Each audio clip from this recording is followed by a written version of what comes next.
It's women kicking ass in the martial arts in movies. The weight difference, I mean, if you've got a 100-pound woman who knows martial arts and a 250-pound opponent, I don't think it worked. I can tell you as a woman who is 5'1", I love that shit. I get such a rush seeing that. It's so fun. We're back at the diner. Grace, Dave, and Wally in their favorite booth. And no, they're not here for the clam chowder. They're here for another Charbroiled Chat. Let's listen in. Why didn't we talk about painting last time? Painting? Well, I'd be just talking the whole time. That is an obsession, though, right? Is that what you're saying, Wally?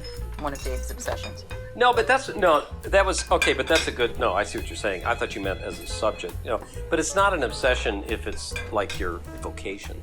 Yeah, I sort of agree with that. Well, that means you've got a job that you don't necessarily aren't passionate about, but you're passionate about the painting. Well, yeah, but I mean, so Paul Newman was obsessed with acting? No. That's who he was. Yeah, I feel like an obsession is an extra little thing on the outside. That's not an obsession. You can't be obsessed with, your identity. Well, it's something else. Like, Walt, your relationship to work is different. It has never had that. It's never what you identify with. But don't you think about painting a lot? Not really. Oh, okay. Yeah, no, I don't. well, I'm not buying any of those taffy paintings then. Right. No, I don't. I mean, I think about it when I'm writing about it, but I don't. Most of the day, I'm doing so many different things. I'm not thinking about painting at all. Oh, wow. And even when I'm painting, I'm listening to a podcast. Wow. It's a job. I mean, it's a job. I think all the thinking about painting surrounds the activity of painting, but that's not why I paint, because I think about it. I mean, this is a whole podcast. If you want to get into it, I think that's a whole different thing. Yeah. Well, no, I just wondered, but I don't think that's information you want to give out if you're interviewed at the local gallery. No, but I've spent 10 years writing a blog about painting, so I put plenty of thought into painting. I just don't think about painting all the time. I mean, it's a very small part of my waking hours that I think about painting. You're not in Wegmans pushing a cart around thinking about brush strokes and no, no, not the way you exactly the way you do with racing. Yeah, that's different. Well, so maybe that's what all the movies about artists get wrong. They always have them obsessing about their art, and they have to go off and make marks on a canvas and all that. And maybe that's not true at all. No, but that is true. No, but that's different than it is. Okay, that's different. I think. Yeah, I don't feel right unless I put in my hours every day painting 7 days a week. Okay, but it's not like I'm That's a work ethic. Yeah, that's work. Yeah, exactly. And it's also I don't feel good if I haven't done it. So I don't know how you describe that, but I mean I think that's true. That's true of all kinds of people who are productive. That if you haven't been productive, you don't feel right. Well, that's true. This is going to be a very nerdly example, but I love to sew and I love to make things. And there are times when I think, I haven't made anything. I haven't sewed in so long, and I just really want to make something. Right. Yeah. Well, well, I'm disappointed. Now, I never feel that way about writing, even though I'm a writer. I never feel that way about writing. Yeah, that's interesting. Well, or very rarely. I have a real love-hate relationship with writing. Yeah, oh, absolutely. All writers do, yeah. All writers do. Yeah. Well, don't you have people say to you all the time, you must love to write?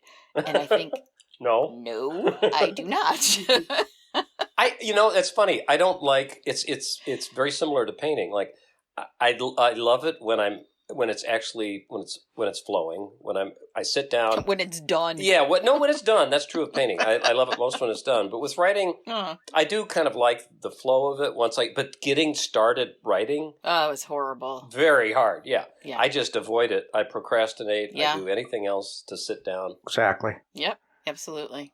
When I was writing, I thought 1 out of about 9 days felt good. Yeah. And about half of them were extremely unpleasant, and maybe 2 or 3 mediocre. Yeah. That makes me feel better. That really does, because I don't really talk about that much with people. And sometimes when I say that to people I work with, they get this look on their face, Right. like there's something wrong with me, as if, oh, maybe we have the wrong writer here. And it's just, if you don't do it, you don't understand the feeling. Well, that's what I'm thinking, that something's wrong with Dave, because I'm disappointed now. You've always thought something's wrong with Dave. Yeah, I don't think Dave's an artist.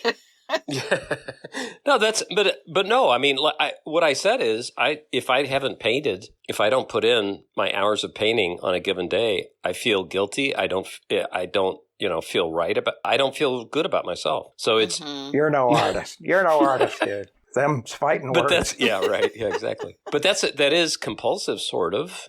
I don't know. I don't know what it is. It's like a bird hunting for food or seeds or something. And what else is the bird going to do?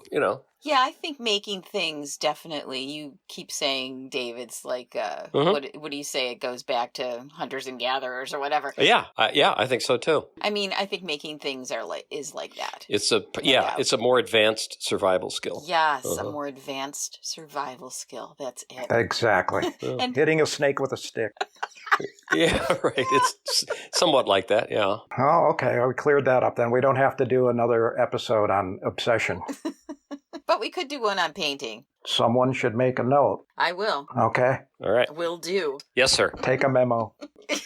Take a memo, Miss Lazaro. Yeah, right. Yeah, please. Yeah. Walt, have your woman. I couldn't say girl. I know I can't say that. So. Yeah. Have your girl take it out. Well, it sounded like Wally had one that he really wanted to get off his chest. I don't know. Is that true, Walt? Yeah, I think so. No, I just had some loose ends I wanted to tie up. The missing mythology between classic mythology and superhero mythology Yeah. could have been the Disney and Looney Tunes character. I don't think Joseph Campbell would really go for that, but maybe. I mean, there might be something there. Doesn't it have to have some sort of inspiring aspect to it? I mean, I love Daffy Duck, but I can't say that I'm inspired by him. And nor is he a mythological, he's not a god. No.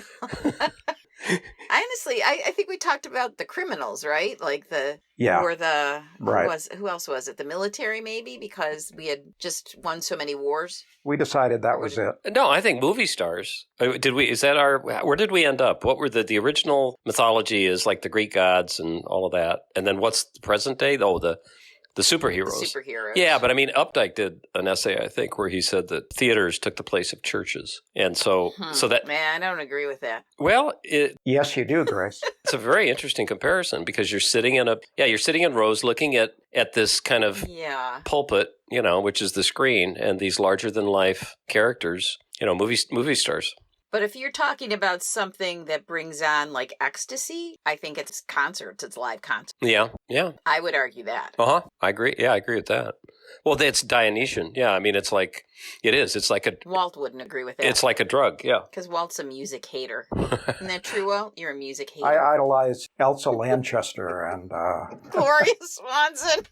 the two of them. Wilfred Hyde White. Who the heck is that? Oh, you'd know him, Grace. You'd know him instantly if you saw him. You're not talking about Wilfred Brimley, are you? No. I have no idea who you're talking about then. What was his most famous character? I don't even remember. The fish and chips guy, too. Remember him? Arthur Treacher? Arthur Treacher. He was he was in there. Oh, okay. Well, you'll have to look the other guy up. Yeah, I guess so. Yeah. Okay, well. What pet peeve do you have, Walt? First, podcast technology and group video calls. What the Oh, jeez. God. Yeah. Isn't that true of all that's true of all technology, though. No, it really is. I've got an aged mother, and her iPad goes insane on a regular basis. Yeah. And all she's trying to do is listen to an Audible book. It's crazy. I'll have to drive over there just to get the thing back in working order. And it's like everything. There's no standardization. Yeah. There's no easy user interface for things, where it's crazy. All technology is like I listened to a podcast by Roger Deakins and his wife. and the audio is crap. Oh, They have a little disclaimer at the beginning that please bear with us. This is all done through Zoom. really? But you would think of all the people in the world that could figure that out, those guys would. Yeah, no kidding. And that he wouldn't even want to put something out there without it sounding pristine. Right. Exactly. Right. But they That's do. interesting. So I don't know. You would think by now, how long since we've been on the moon? 50 years? Yeah, I know. Yeah. Like everything should just be voice recognition, and all of these platforms and types of technology should just be sort of standardized. But no, If only. no, it's not. The thing that's standardized, get this, is our wooden train sets for children 2 to 7. Yeah. And the tracks are all the same gauge. No matter what. The gauge. Yeah, no matter who makes the train, the trains fit on the tracks. You can buy the track from any manufacturer and interchangeable. Right. It's just like amazing. I was looking at this, because our grandson's here, and I'm thinking like, why can't everything be like this? This is amazing. Yeah, it's like HO model and then different categories, but within the categories, they fit perfectly. Those are the electric trains for the real, hobbyists. But these are just little toys, wooden toys that you fit together like jigsaw puzzles. And it's just a carved wooden track with wooden trains, with wooden wheels. There must be like 10 different manufacturers of these things with all different kind of branding on them. And they all fit together. Oh, that's interesting. Yeah, they're all interchangeable. Yeah, they're all interchangeable. Huh. And nothing else is like that I know of. Yeah. So, Walt, it's not technology in general. It's just podcast technology. Some technology works intermittently. Yeah. But I just, when we're in this COVID situation, and you would think this would have just... Yeah, right. Everybody started doing it and still doesn't work. We spent 25 minutes. And this is the 5th time we've tried to do it. Yeah, I know. Yes. I'll give you one more pet peeve. The word peeve. I know. It's true. Yeah. When else do you use it, really? Well, peevish. Peevish, yeah. I hate that word. Peevish. It's really peeved. The way it's spelled, the way it looks, the way it sounds. I hate that word. Yeah. Yeah, there are a lot of words like that. But, of course, I'd have to take notes to remember what they all are. Well, your pet peeves, Walt, are sort of meta pet peeves. Right. Yeah. So are you just pulling our legs? Is that the idea? No, I'm just saying. Do you really not have any others? Oh, yeah. No, I got a lot more. Oh, okay. Oh, okay. All right. Let's hear another. SNL. Really? Yeah, he hates SNL. I hate SNL. You've always hated it? Always, from the beginning. You would like it, though. If given certain conditions, you'd be fine. Yeah. I could tell you I could tell you how to solve your problem. What is it? Go ahead. No, let Walt tell you. Do you know what I'm saying? Just cut everything in a third. Yeah. Make everything like an early Beatles song, no more than 2 minutes. And that's probably too long. Right.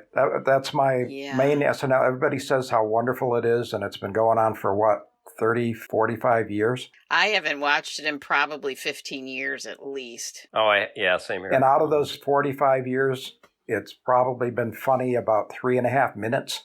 That's not true. Yeah. That's not true. Yeah.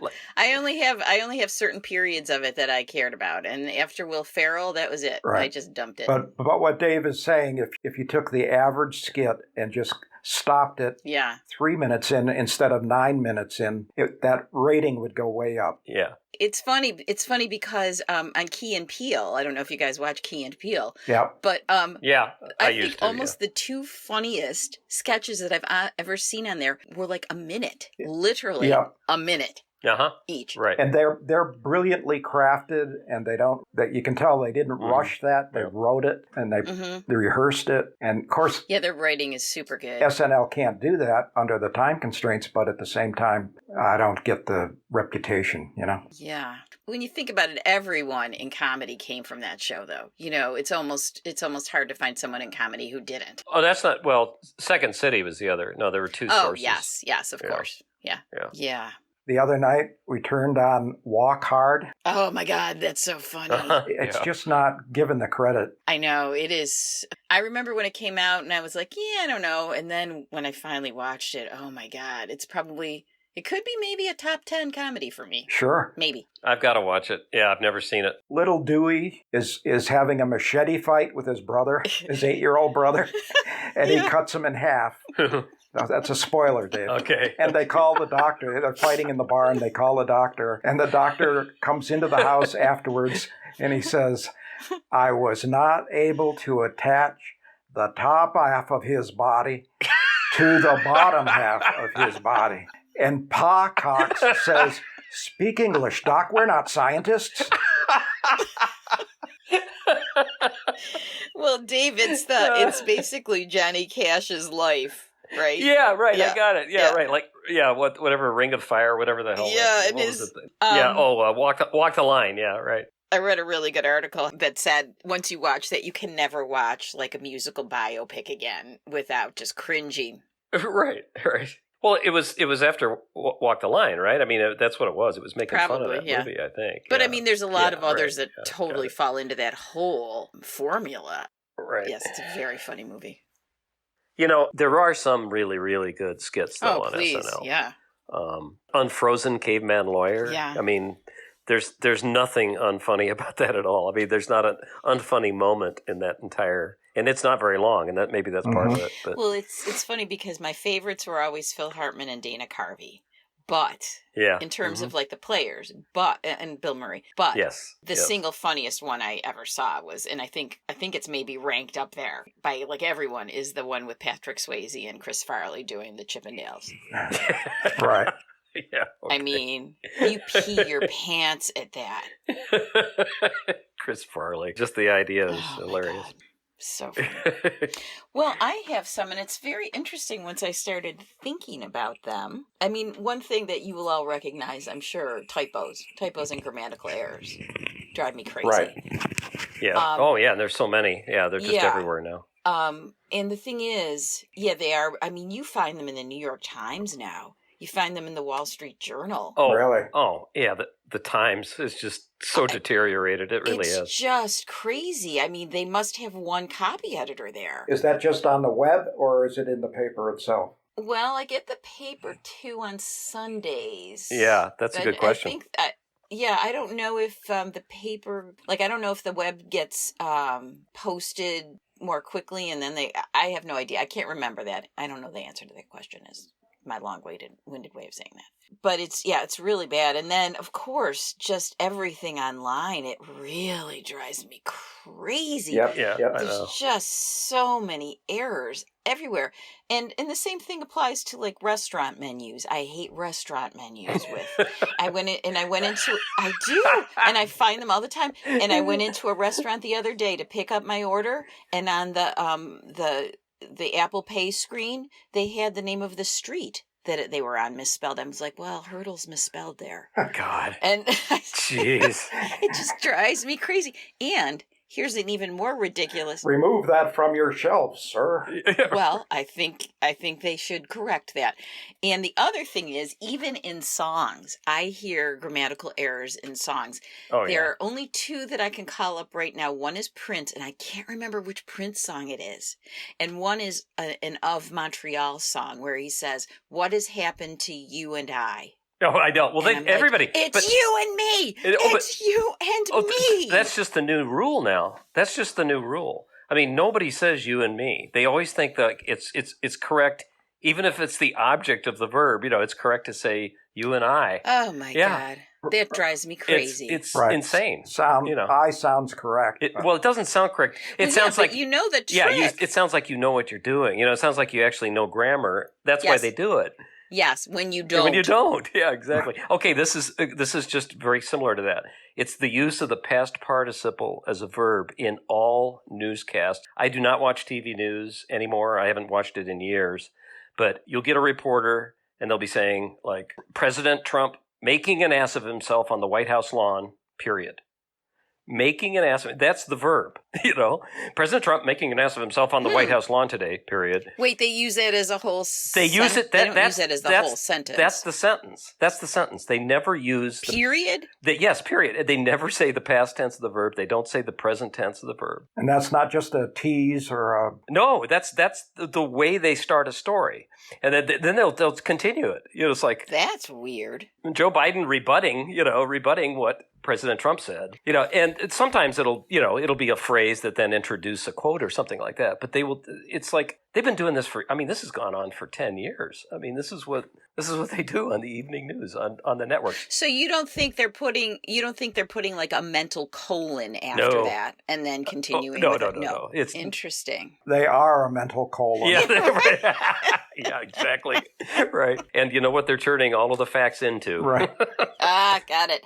Along those lines, I was going to bring up, this is 40 or 50 years old now, but so and like. Mm-hmm. Yep. I do my best not to use like. We all do that. But this latest, I don't know, maybe it's 10 years for so. So is really bad. Maybe it's a Silicon Valley thing or. Yes. Okay, so give me an example. You mean like that is so you? No. Instead of that is like you? No, answering every question. And starting every sentence. No, okay. I don't know if this is true. Back when I was in grad school, upspeak was a big thing in grad schools, right? Yes. It would be every Right, sentence would be spoken as a question. So upspeak. This I feel like, because I hear so all the time, especially in the university setting, you put so in front of anything you start to say. I drives me. I think it's at least 5, maybe it is 10 years old, but that drives me nuts. I feel like people are using it. When I just started to say, I feel like people are using it. If I were using that, I would say, so I feel like people are using it. There's no reason to have the word so there at all. Obama started one where you begin the sentence with look, we're not really. That's a very Beltway thing, I think, because everyone in Washington uses that construction, starting with look. It drove me nuts. And it wasn't popular, though. It's gotten to be so popular now. You hear it so I don't much. know. I remember Cokie Roberts I don't know if she started it, but I remember her distinctly using it. And it just always, to me, when someone uses that, it just always sounds like preachy to me. Look, It sounds preachy and folksy at the same time. It's like, look, true. friends, look, True. guys, it's not really like that.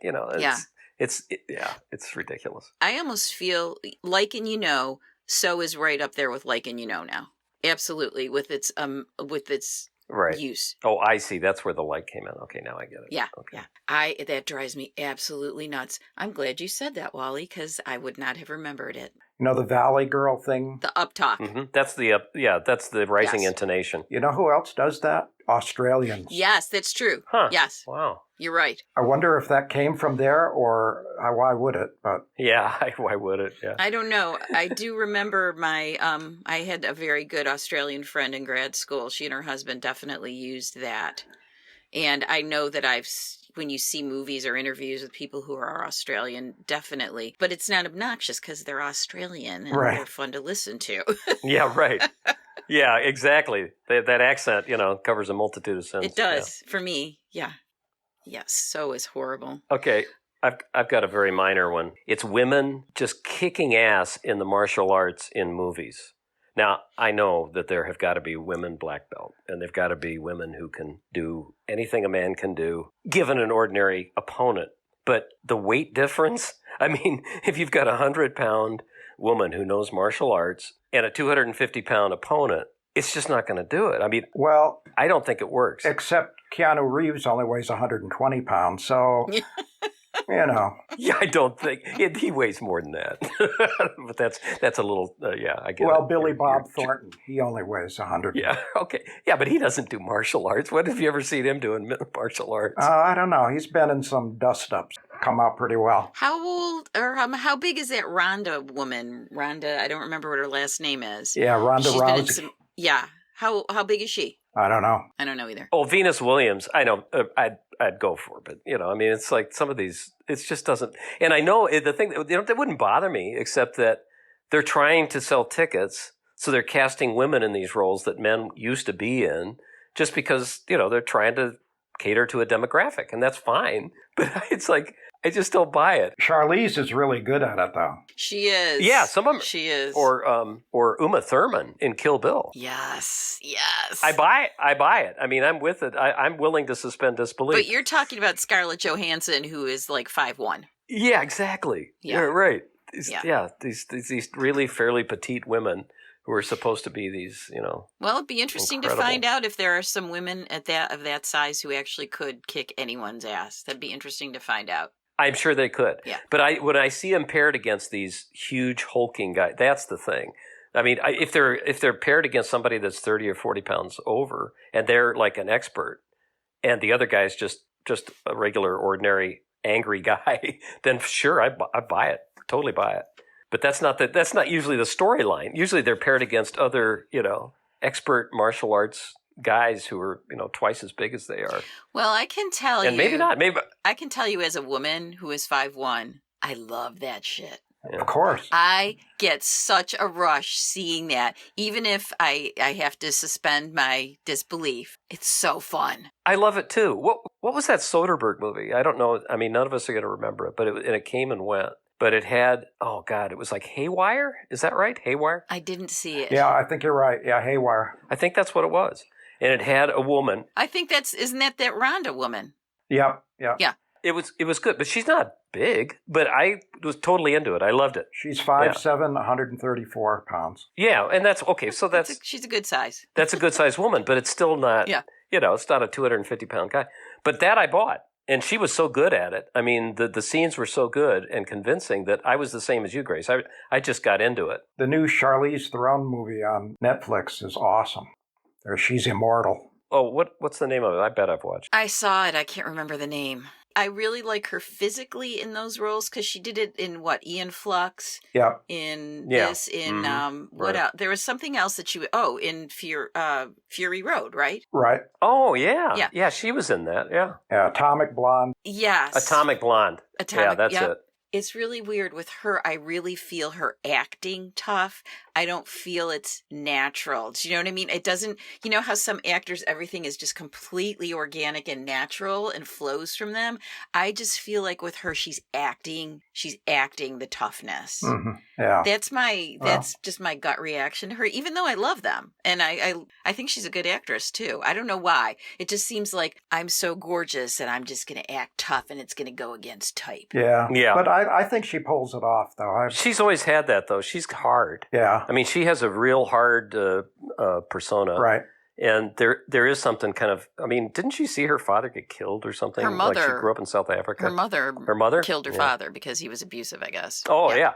Okay, there you go. Yeah, so you can see that in her. You could just see that she's got that that horrible dark core that gnaws at her. But I feel like then it should somehow flow more naturally, but I just feel the acting part in those roles of hers. I don't know why. Mm-hmm. Yeah. It started with Monster, where she was just, and she was really good in that too. I mean, I found that movie really, compelling. Mm-hmm. But after that, I felt like she was almost doing the monster thing in all of these other more mainstream and slick kind of roles. Anyway, no big deal. But Well, she's really good as an immortal.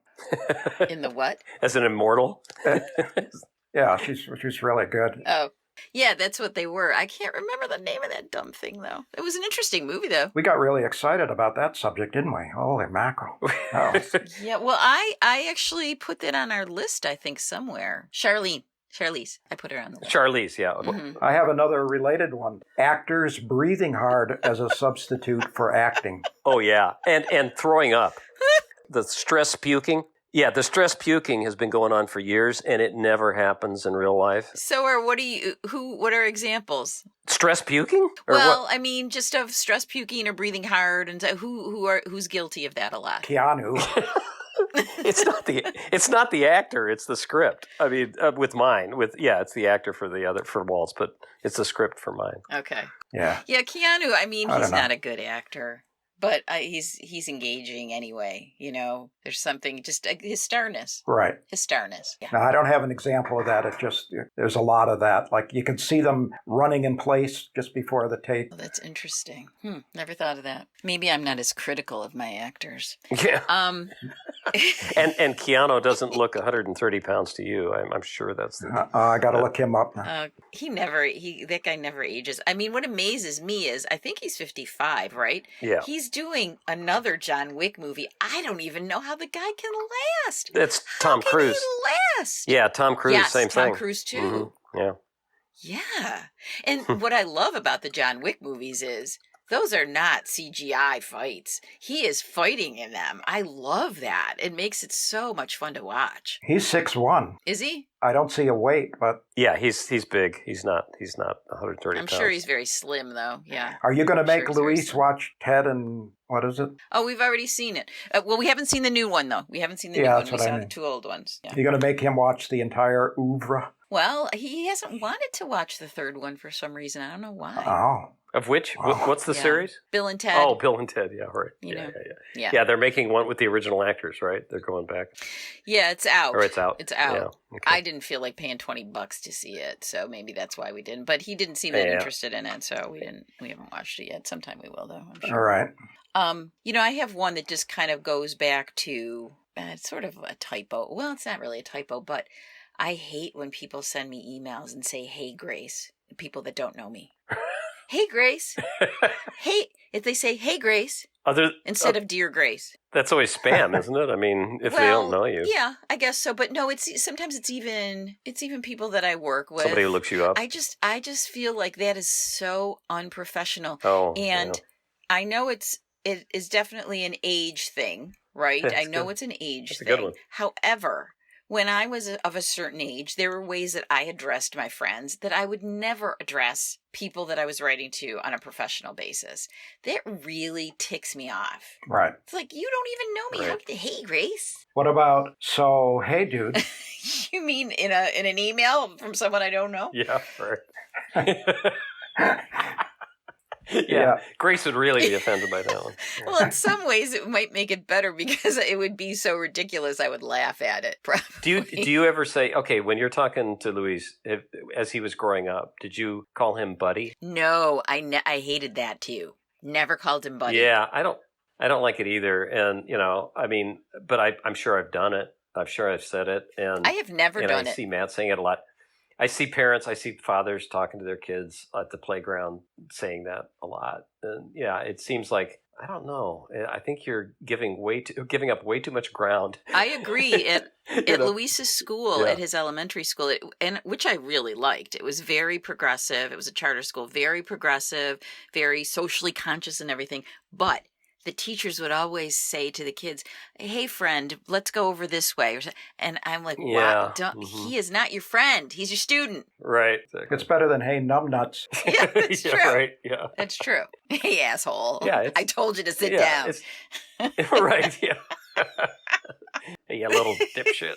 God. Yeah, there are worse things, but Yeah. it seems like you're kind of giving up on parenthood a little bit when you do. Well, that is definitely, I think because I came to parenthood later in life, there were definitely 2 camps. I don't know if I had raised kids you guys had where it was more Dr. Spock all the time, but there's definitely the camps that are like, yeah, I'm a little stricter and I'm more old school in the way I'm parenting him. And then the people who do want to be the buddy and want to be the friend. And I just don't, I don't know, I don't buy that. But you have to you actually have to be the friend. I mean, you actually are one of their best friends in effect. You just don't you don't talk to let them them as if they treat were. you like the friend, like abuse you right. or hit Like you an with equal. a stick.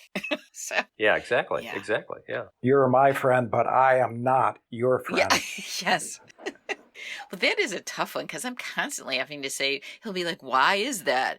Well, because I'm your mother and I say so. There was a play group that I was in with him when he was younger, probably 3 and younger. And I was the oldest one. Everyone else is 20s, early 30s. And I remember making a joke about something like that and saying, "Because I told you." And like one of them in particular was like, "Well, you can't express it like that." I'm like, "Yeah, I can. And I do." And shut up. Yeah, right. I'll show you the expression. Yeah, I just, I'm definitely in some ways more old school. On the other hand, I mean, I think Luis and I have a really good relationship. Right. And he will tell me anything pretty much. So you are friends. Yeah, that's in effect you are friends. It's just I hope. Whatever. you don't talk that way. Yeah, right. Yeah. But I don't know if this is even worth it. You might want to just axe it. But a pet peeve is ongoing loud noises. Which is totally off the beaten path here. But Yeah. these kids were outside my house this weekend, some neighbor kids selling apple cider, and for 3 hours, all I hear was them screaming, "Apple cider! Yeah. Apple cider!" Yeah, I wanted I to know. go out and shoot them. It's like barking dogs. Yeah, we have a neighbor that puts out a barking dog, and it's just Some people are you know not you bothered you by get used that. to it. At a certain distance, a barking dog is almost a nice sound. Yeah. But when it's like right behind your yard and it's a certain kind of bark. I feel like I'm sounding super old on my pet peeves. Yeah, I know. Get off my lawn. Yeah. Here's another one. Complainers.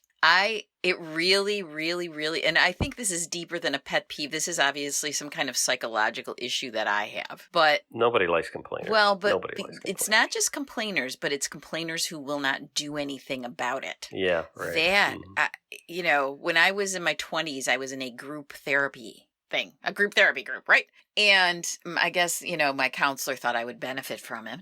So, Because you went because it was a chance to talk about yourself. basically, yeah. So it was interesting, though. This one woman just would complain and complain and complain and complain about stuff.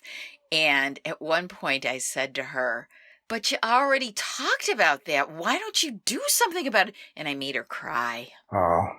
I felt really bad about that. But see, that's a male attitude, isn't it? Yeah. Well, I don't know if it is or not, but I know it stems from my mom, because my mom would just complain about my dad all the time, but would never do, like, if he wouldn't do something for her, if he wouldn't paint the kitchen, or he wouldn't do this, or he wouldn't do that, we would say, "Mom, call a painter. Call Yeah. his bluff, and then he'll get off his butt and do it." She would never, all she would do was complain, and it used to drive me crazy. Oh, they always say that women like to talk about problems and men like to solve them, and that's where the That's true. friction That is what they say. happens. They do. Yeah.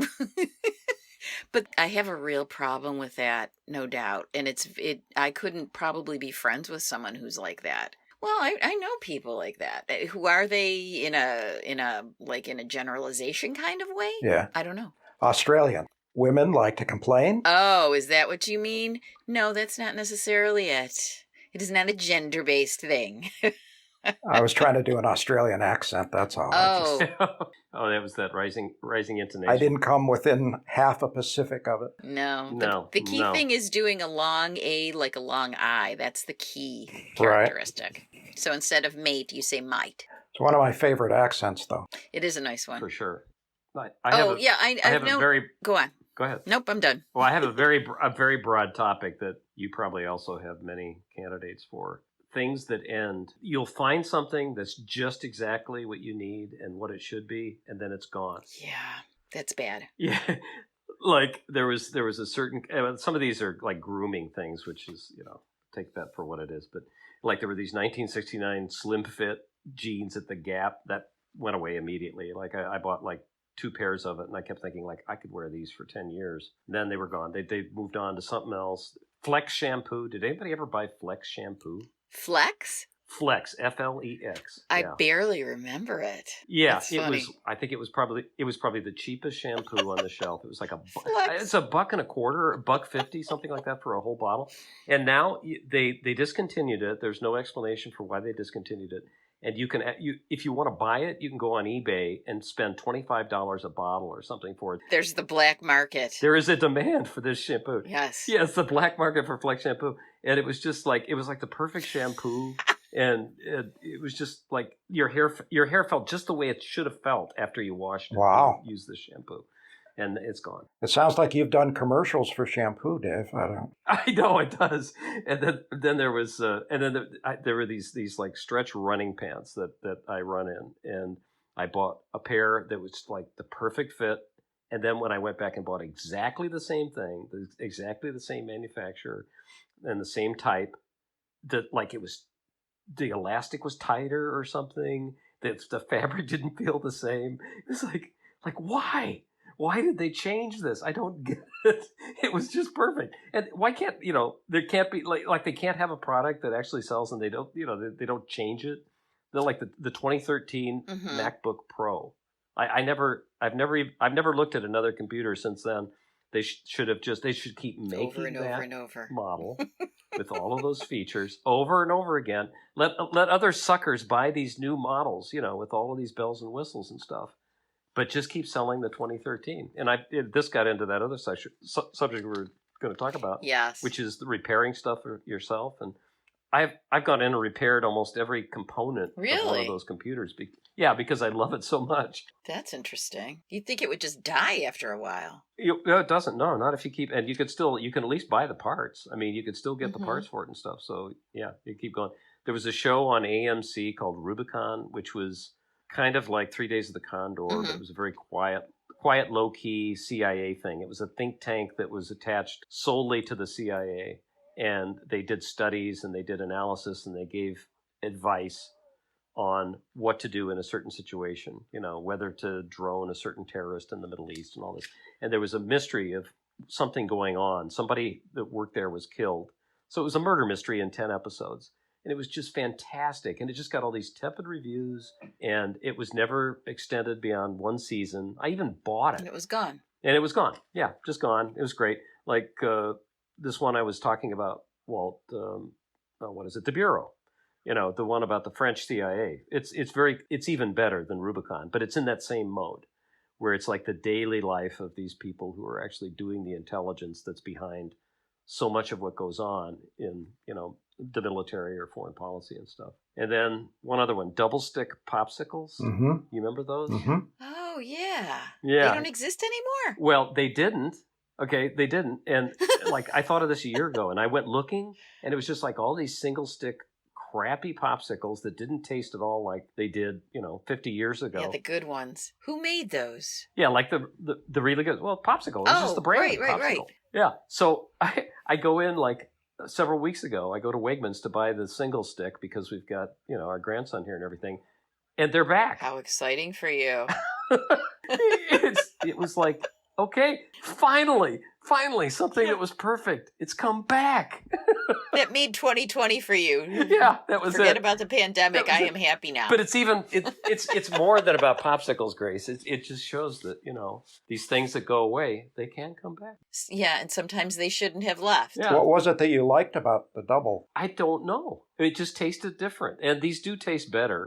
They taste better than the single stick one. It's not the same. They're not the same shape. You could break them into two and just eat one at a time, Yes, yeah. But who would do that? Who would ever do that anyway? Yeah, you eat one and then you eat the other. After they got a little bit warm, you could pull the stick out of one side and still have two popsicles on one stick. Yeah, right. That's right. But that was tricky. That was very tricky. Yeah, you'd be taking bites. So there's probably like dozens of examples of stuff like that, where it's like the perfect thing. You get used to it in a short period of time because it never lasts. As soon as you discover it, it's on its way out. There's only one thing I can think of right off the top of my head. Luis, I don't know if I've talked to you guys about this, but Luis has a very, very limited palate. And after the age of 3, it just went right in the crapper. So there was one way that I could get some multigrain into him. Trader Joe's had this multigrain pancake mix, and he would eat that by the, he would eat 50 pancakes with the multi. And about 2 years ago, and it's still the case that he still has a limited palate, right? So I went in and it was gone. And I said to the stock person, "Where's the multigrain?" "Oh, we've discontinued it." And I said, "What? Yeah. What?" And I wrote to them and everything. They never responded. Exactly. That was very disappointing. I couldn't believe that people didn't buy that by the gross. It was so good. Right. I thought maybe I thought maybe there'd be a groundswell of outrage and I would just be one in it. But that's what I'm doing now. If I find something like, a pair of running shorts or something, that's exactly what I'm looking for. Oh, I'll yeah. buy like 3 or 4 You got to do that. Immediately. I just immediately you gotta stock do that. up. So I don't have to do that because I don't expect to wear anything out. You don't. Yeah, that's right. Well, Yeah. Any day. Oh, It's any day. Wally. Yeah, I don't think beyond 10 minutes. I don't expect to make it to the end of this podcast. Right. I wish I were more like that. Yeah. Because I have to insure everything. That's what my father said to me once. You have to insure everything. I'm like, what is wrong with that? Nothing's wrong with that. So you're taking out policies left and right? Is that what I he's saying? have. I have a long-term disability. Well, I took that out when I was on my own because people always said That makes sense. that you should have that, and I've just kept it that up makes sense. because I always think, now that I lost one job as a result of VCs screwing me, I have post-traumatic stress disorder from that, and I always think I'm going to lose my job the next day. So I have never got rid of that disability thing, even though I'm sure my employer probably has a pretty good policy. Like if you got a really bad case of writer's block, couldn't you just make a huge disability claim? That's a good idea. Yeah. Psychological disability. Think about it.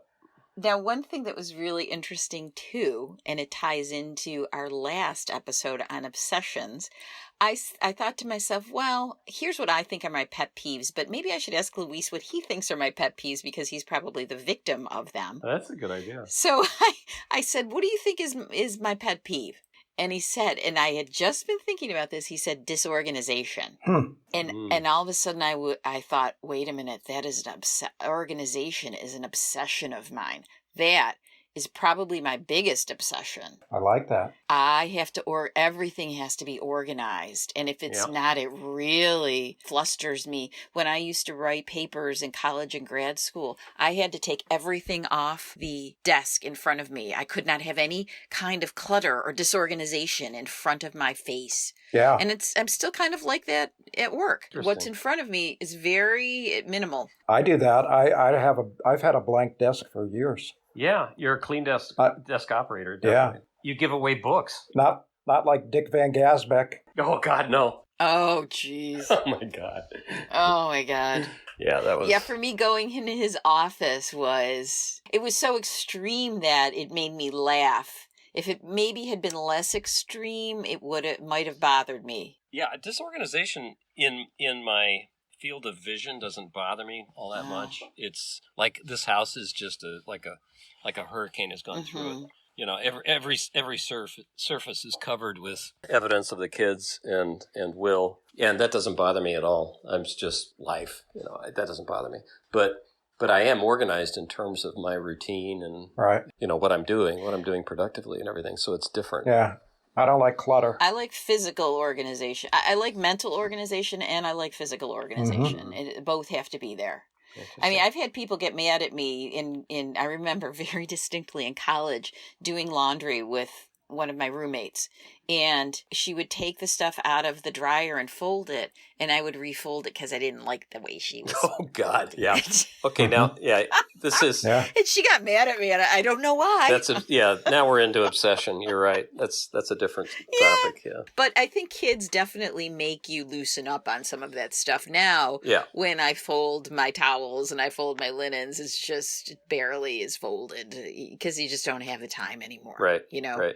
Especially when they're young. I mean, now Luis is 16 and it's different, but some of that looseness definitely has crept in and will stay there, I think. But my closet is still very organized. My closet is organized by function. Here are the sleeveless shirts. Here are the short sleeve shirts. Here are the pants. Here are the skirts. Didn't you ever hear of that?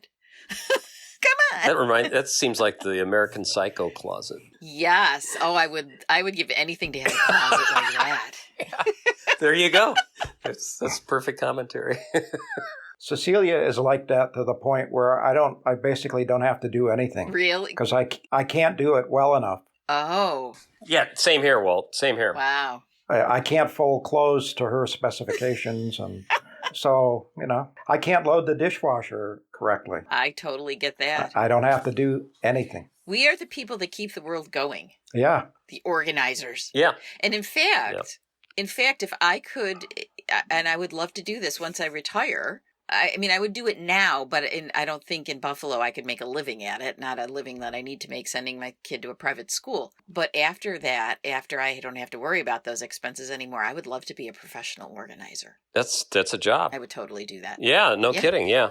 That's interesting idea. I would love that. Well, I still have a lot of pet peeves. Well, give us a couple more before we close it out. Yeah, right. It used to be turn signals, but I've given up on that. Oh, people that don't use them? It's no longer an expectation. I mean, nobody bothers anymore. Yeah. But the thing, if I had to pick one pet peeve, it's people who park in a parking lot without pulling through into the empty space ahead of them. Yeah. Why would you do that? When you come back, somebody could have parked ahead of you and then you have to back out. Oh, that's interesting, huh? What if you have to load your trunk? I don't know. I never have a problem with that. There's still a space behind it if somebody comes in behind you. Being able to drive out forward is so much easier than having to back out into a busy parking lot. Yeah. Agreed. Yeah, I would never get peeved at somebody else failing to take advantage of that. I would just think, how stupid are they? I mean, that doesn't make any sense. Well, that's what I do. I sit there and fume and think how stupid human beings are. I wouldn't fume. That's what I'm saying. It's like I just feel kind of sorry. I feel sorry for him. I don't feel sorry. It wouldn't annoy me. You know what you should do, Wally? You know, they used to have notepads. Right. They used to have notepads that you could give to people, like backseat driver notepads with all these things. Yeah. You should make a notepad about that. Hey, moron, why didn't you pull through and just leave it on the windshield? You moron. Yeah, I don't feel sorry for them. I want them eliminated. But here, jeez, Thin the herd. take them out. Oh my God, yeah. All of a sudden they leave the parking lot and they see someone following them and they don't know why. Do you know what you did? It's not the stupidity of it as much as the efficiency. That's what bugs me. Yeah. The lack of efficiency. No, Are yeah. you a closet German? Yeah, it's disorganized for one thing. Okay, Mussolini. I think you should maybe get a part-time job as one of the helping hands at Wegmans, because then you could really get people. Yeah. Don't stop there, lady. Pull it through. Yeah. You're right. You're Do pounding. you know, I had someone like that at my dentist. He was the parking lot attendant. I pulled in once. He comes to my car and he said, "Can you move over about an inch to your left?" Because I am not kidding. He sat there and argued with me about how I had parked. What kind of dentist is this? He's got a a parking lot attendant. Oh, you mean this is like a garage? It was a building, with numerous tenants, and it was in a busy part of town so that people would park there all the time, and they had to make sure it was. It's a strip mall, Dennis. I couldn't believe it. I'm like, and I literally said to him, "Are you kidding?" Well, Walt, I guess if we start hearing about motorists suddenly disappearing, yeah, right. Yeah. After they had just left Home Depot, then we'll know. Yeah, right. One more. Reptile owners. I hate those people. Why? You shouldn't have those. You shouldn't. All reptiles. Have you ever smelled a tank of turtles? Oh. Yeah. Yeah. But that's not a reptile. That's an amphibian, right? Oh, excuse me. Wait, is a turtle a reptile or an amphibian? No, it's not. It's not a reptile. It's not? It's an ex-dinosaur. Is it a bird? It's a bird. Yeah, that's right. Yeah, okay. Ex-dinosaurs. There you go. Whatever. Amphibians, reptiles, whatever. Yeah.